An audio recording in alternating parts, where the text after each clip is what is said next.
Hal ini patut kami apresiasi dan keberanian serta ketegasan pemerintah, terutama Menteri ATR BPN untuk membatalkan 50 sertifikat di 50 bidang tanah di Tangerang. Kami berikan support. Selanjutnya kami mendorong agar ada proses penegakan hukum yang tegas kepada siapapun, baik yang memohon sertifikat, yang menerbitkan sertifikat yang kita duga bermasalah itu, termasuk para pihak saya kira yang memanfaatkannya. Komisi 2 DPR RI mengucapkan terima kasih dan penghargaan setinggi-tingginya kepada pemerintah di bawah kepemimpinan Presiden Prabowo Subianto.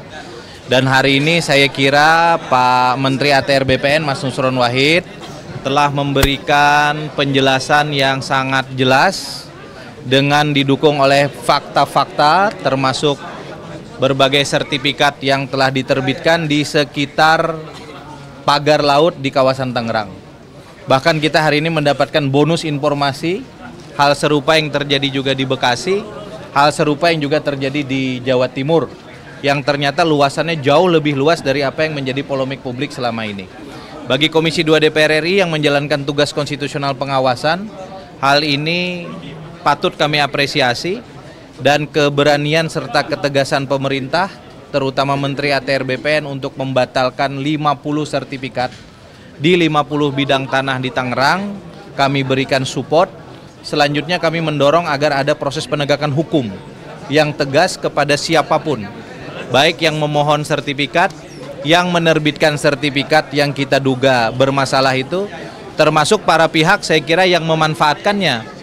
Saya beberapa kali menyampaikan kalau itu dijadikan agunan di perbankan, mungkin kita juga harus mengecek sampai pada wilayah hilir tersebut. Yang kedua ingin saya sampaikan bahwa kami sangat serius, Komisi 2 DPR RI dengan Kementerian ATR BPN untuk menegakkan hukum pertanahan dan tata ruang pada satu pihak dan upaya meningkatkan pendapatan negara pada pihak yang lain. Tadi Mas Menteri memaparkan ada lebih kurang 2,5 juta hektar lahan sawit yang sudah memiliki izin usaha perkebunan, sebagian diantaranya belum memiliki hak guna usaha. Kita tahu bahwa kalau tidak memiliki HGU, maka kemudian kewajiban-kewajiban pajak dan seterusnya belum bisa kita terapkan. Hal ini kami tadi sepakat bahwa perusahaan-perusahaan yang telah memohonkan paling lambat tanggal 3 Desember 2025 akan diterbitkan HGU-nya. Dan bagi perusahaan-perusahaan yang sampai dengan detik ini telah memiliki IUP namun tidak mengajukan HGU, saya kira Komisi 2 DPR RI membuka ruang untuk melakukan revisi sejumlah undang-undang agar negara dapat memanfaatkannya dengan lebih maksimal, negara bisa mengelolanya, dan dengan itu kemudian negara diuntungkan. Yang terakhir yang ingin saya sampaikan adalah bahwa komitmen Komisi 2 DPR RI bersama Kementerian ATR BPN untuk menyelesaikan berbagai macam konflik agraria, kasus-kasus mafia tanah, termasuk isu tanah untuk rakyat itu terus kita lakukan. Bahkan kita mengapresiasi karena di tengah anggaran yang terbatas, Kementerian ATR BPN tetap menjalankan berbagai macam program tanah untuk rakyatnya yang kita targetkan paling lambat tahun depan mudah-mudahan seluruh tanah di Indonesia bisa terdaftar dan mudah-mudahan bisa kita sertifikasi, termasuk sebagian besar sertifikasi untuk rakyat. Saya kira itu, silakan Mas Menteri. Ini kan tadi ada disebutkan ternyata ada 8 orang yang sudah diberikan sanksi, ini diduga terlibat atau seperti apa Pak alasannya? Dan juga nanti untuk targetnya ke depan, ini sudah 50, targetnya akan sampai kapan dan berapa banyak lagi nanti?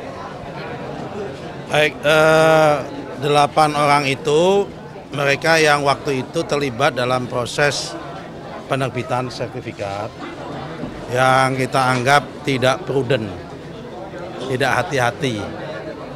Kenapa saya anggap tidak hati-hati? Karena kalau kita lihat dari aspek dokumen juridisnya, itu memang lengkap. Dari aspek prosedurnya, itu memang terpenuhi prosedurnya. Tapi ketika kita cek kepada fakta materialnya, itu nggak sesuai. Karena sudah tidak ada bidang tanahnya. Nah, karena itu yang bersangkutan sudah kita tetapkan untuk dijatuhin sanksi. Nah, karena produknya itu adalah produk tata usaha negara, KATUN, keputusan tata usaha negara, maka sanksinya adalah sanksi administrasi negara, yaitu adalah masalah dicopot dan sebagainya. Kecuali kalau di situ ada unsur-unsur mens rea. Misal dia yang bersangkutan terima suap, terima sogokan atau apa, itu baru masuk ranah pidana. Tapi tidak menutup kemungkinan dokumen-dokumen yang disajikan oleh pihak-pihak pemohon itu adalah dokumen-dokumen yang tidak benar. Misal dokumen palsu atau dokumen apa, nah itu mungkin bisa masuk dalam ranah pidana. Di ranah pidananya adalah pemalsuan dokumen. Hah? Nggak tahu aku, kalau itu saya nggak tahu. Ya, sepanjang pemeriksaan kita ya memang belum menemukan itu kalau di internal kita. Tapi kalau masalah suap dan tindak pidana yang lain kan sebetulnya itu bukan lagi kewenangan kementerian, itu kewenangan APH kan. Bisa di polisi, bisa di kejaksaan, dan mereka APH hari ini sudah ongoing jalan, sudah berjalan untuk proses sampai ke sana. Apalagi? Pak Nusron, ini di lapangan sejauh apa sih sebetulnya Kepala BPN ini tuh berperan dalam menerbitkan surat tanah? Loh kan tadi udah aku jelaskan. Kita ada Permen 16 tahun 2022 tentang kewenangan full delegation kepada bawah.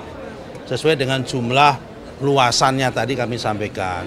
Kalau itu sifatnya pemberian hak, tapi juga ada sifatnya konversi hak. Konversi hak itu apa? Dari letter C, dari girik, yang hak-hak lama-lama itu ke dalam SHM hari ini, sertifikat hak milik atau SHGB hari ini. Itu namanya konversi. Kalau konversi, semua malah murni di kewenangan kepala kantor. Nah, karena itu memang kepala kantor dalam konteks luasan tertentu mempunyai full delegasi. Nah, kalau wilayahnya gede baru ke pusat.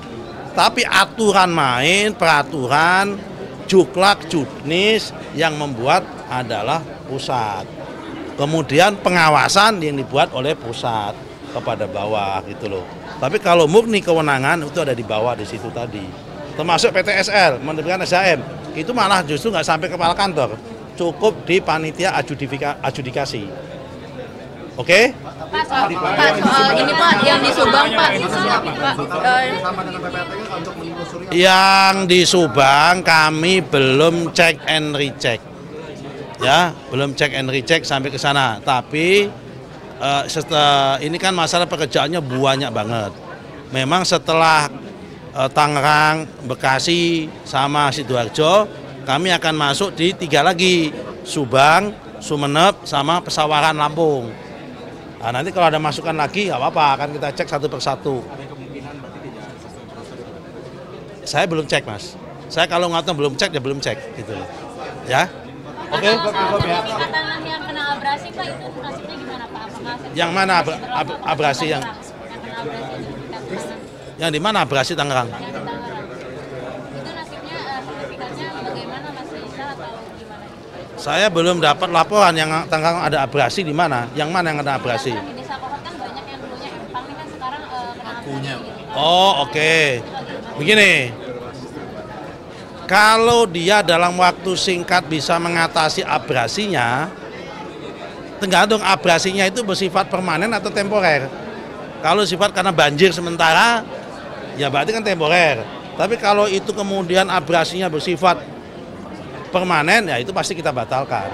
Karena sifatnya karena fakta material tanahnya udah hilang, udah nggak ada gitu loh. Tergantung dia bisa mengatasi apa enggak, bisa diatasi apa enggak itu. Kalau memang abrasinya itu temporer kayak banjir, ya kan sawah tenggelam itu kan, kemudian hilang itunya airnya, ya itu masih bisa gitu. Oke, cukup. Gak sempat baca? Dengerin aja. Klik icon text to speech, gak pakai ribet di okezone.com.